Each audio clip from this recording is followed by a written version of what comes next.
평양 정상회담 둘째 날 일정은 여전히 진행 중입니다. 남북 정상의 평양 공동선언 이후에도 양 정상의 만남은 이어지고 있습니다. 지금은 어떤 일정이 진행 중인지 취재 기자와 짚어보겠습니다. 정치부의 이종원 기자와 얘기해 보겠습니다.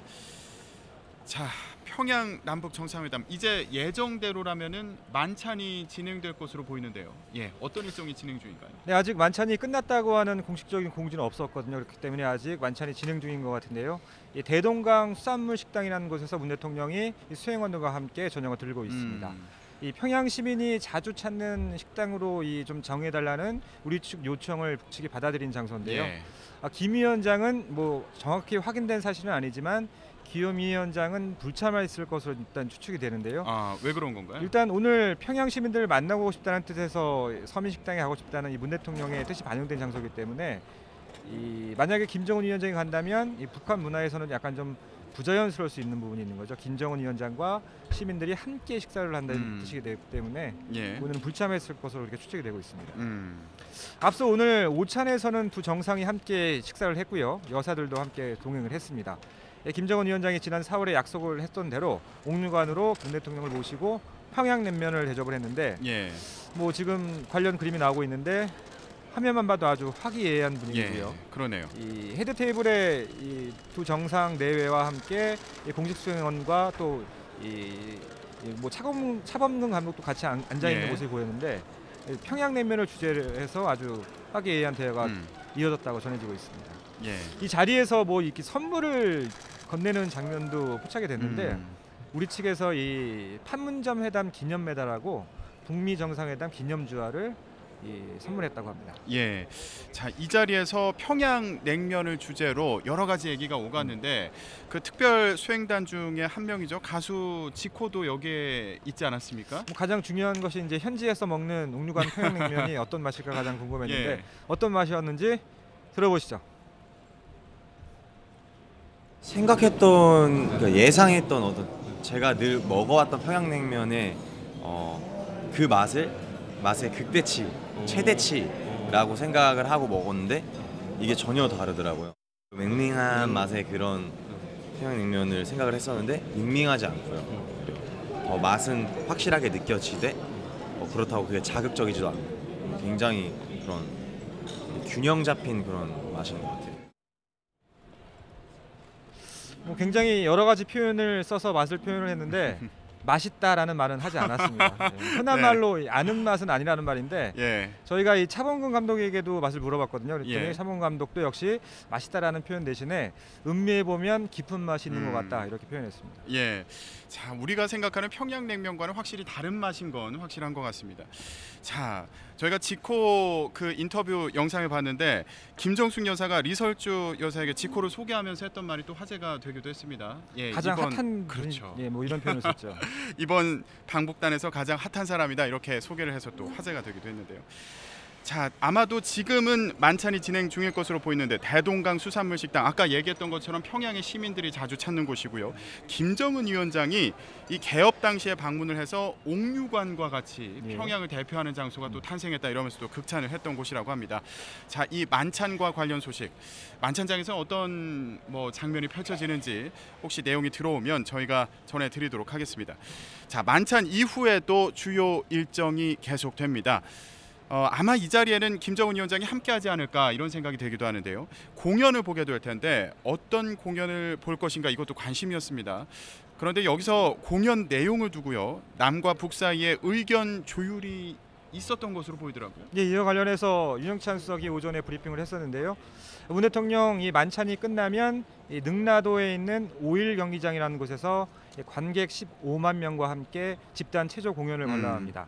이 만찬장 능라도 위치가 이 대동강 위에 있는 것이거든요. 그래서 서울로 치면은 여의도와 비슷하게 대동강 위에 있는 섬이기 때문에 만찬 장소가 이렇게 멀지 않습니다. 그래서 만찬이 끝나는 대로 아마 곧 시작할 것 같고요. 그런데 이 경기장에서 이 문 대통령이 북측 관객들을 상대로 이 인사말을 한다고 합니다. 그러니까 한 2분 가량 정도 준비가 돼 있다고 하는데, 그러니까 북한 시민, 평양 시민을 상대로 해서 우리 남측 대통령이 연설을 하는 거죠. 음. 거기다가 굉장히 이 자체로도 이례적인데 지금 생방송이 예정돼 있습니다. 예. 그러니까 과연 문 대통령이 평양 시민을 상대로 해서 어떤 메시지를 내놓을지 좀 주목이 되는 부분이고요. 오늘 어떤 공연을 보느냐도 좀 주목을 끌었는데 그 약간 좀 논란이 있었던 그 작품인데 빛나는 조국이라고 예. 약간 그 북한 체제를 좀 선전하는 내용이 있다고 해서 회담 일정 전에 과연 이 공연을 볼 것이냐 뭐 약간 논란이 있었는데 네. 이와 관련해서 청와대에서 설명하기로는 북측이 우리 측 입장을 최대한 고려한 걸로 안다 이렇게 설명을 했고요.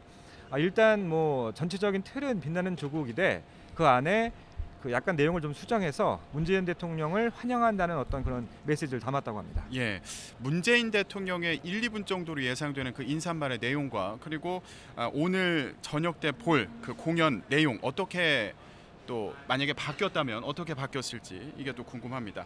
자, 문재인 대통령 내일도 김정은 위원장과 일정을 함께합니다.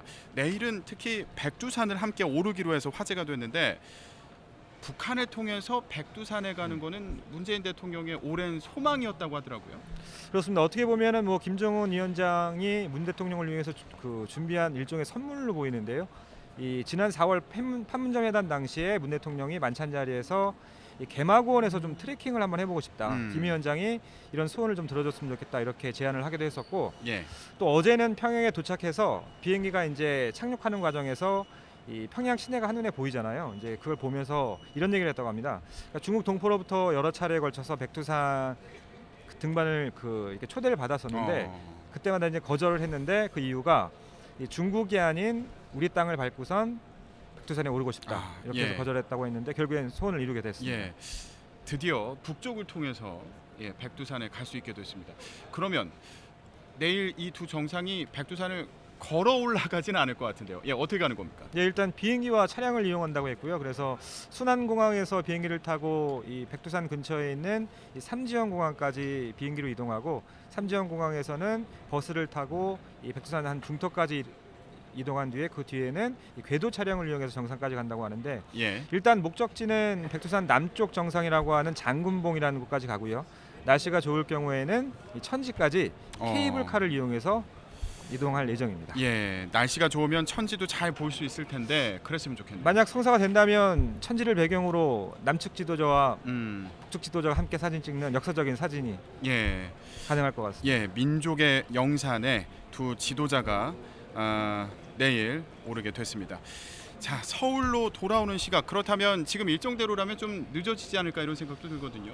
예, 원래 그 회담 일정 전에 공식 브리핑에서는 오전 중에 모든 일정을 마치고 이제 서울로 출발한다고 돼 있었는데 일단 내일 수행원들과 기자단이 모두 같이 백두산을 방문하거든요. 그렇기 때문에 백두산 일정이 끝나면 삼지연 공항에서 순안공항을 거치지 않고 곧바로 서울로 돌아올 예정입니다. 예. 뭐 그러려면 일단 문재인 대통령이 타고 갔던 공군 1호기가 이동을 해야 되는데 내일 아침에 뭐 양 정상이 어떤 비행기를 이용할지는 아직 결정되지 않았다고 합니다. 자, 이제 앞서 양 정상이 발표했던 평양 공동선언 내용을 좀 짚어보도록 하겠습니다. 가장 주목이 됐던 부분은 과연 북한의 비핵화와 관련해서 좀 더 진전된 방안이 합의가 될 것인가, 구체적인 내용이 나올 것인가 이거였는데 관련해서요. 동창리 엔진 시험장과 그리고 미사일 발사대 또 영변 핵시설의 폐기를 약속을 했습니다. 그런데 북한에서 미국에 상응하는 조치에 따라 진행될 것이다 이렇게 전제 조건을 달았고요. 그리고 더불어서 미국의 조치에 따라서 더 진전된 추가 조치도 가능하다 이렇게 얘기했습니다.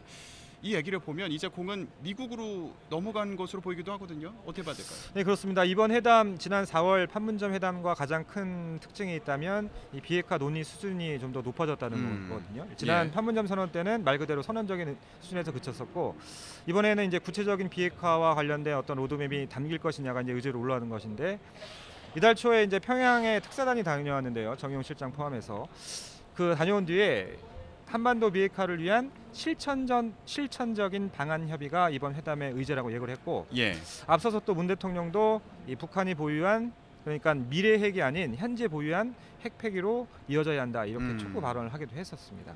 뭐 결론적으로는 일단 합의문을 보면 문 대통령의 제안을 김 위원장이 일부 받아들인 것으로 평가가 되고 다만 현재 어떻게 상징적인 장소라고 할 수 있는 이 영변 핵시설을 폐기의 전제 조건으로 미국의 상응 조치를 달면서 일단 일종의 협상 카드는 좀 남긴 것으로 분석이 됩니다. 예. 이 문재인 대통령이 다음 주 미국을 방문하거든요. 23일 유엔 총회 참석을 위해서 뉴욕을 방문하는데 오늘 윤영창 수석의 브리핑에서 한미 정상회담 일정을 공개했습니다. 24일이라고 했고요. 그날 이제 트럼프 대통령과 만나서 평양 공동선언 합의 내용을 전달하고 또 예. 김정은 위원장의 비핵화 의지를 설명할 것으로 예상됩니다. 자, 그렇다면 그 자리에서 미국의 반응이 어떻게 나올지 이것도 참 궁금한데 일단은요. 이번 합의가 발표가 된 이후에 트럼프 미국 대통령의 반응이 꽤 즉각적으로 나오지 않았습니까? 근데 좀 뭐 섣부른 판단이긴 하지만 일단 좀 긍정적인 신호로 해석이 되고요. 뭐 미국의 공식적인 입장은 아니지만 1시간 만에 트럼프 대통령이 이 트위트를 올렸는데 내용이 뭐 매우 흥분된다. 예. 그러니까 평양 공동선언에 대한 평가고요. 그러면서 이제 북한 김정은 위원장이 핵사찰을 허용하는데 합의했다 이렇게 썼습니다. 물론 이제 트럼프 대통령이 이해한 수준과 또 북한이 수용할 이 검증 수준이 다를 수 있기 때문에 예. 뭐 이와 관련한 논란이 좀 일어날 그런 여지는 남아 있습니다. 예, 알겠습니다. 다음 주 유엔 총회에서의 한미 정상 간의 만남 그리고 이후에 계속 이어질 것으로 보이는 북한과 미국 간의 대화가 앞으로 어떻게 진행될지 주목됩니다. 앞으로 교착 상태에 빠진 것으로 보였던 북한과 미국 간의 비핵화 협상 새로운 돌파구를 맞이하게 될지 주목됩니다. 저희는 앞으로 새로운 소식이 들어오는 대로 또 전해드리겠습니다. 남북 정상회담 메인 프레스 센터였습니다.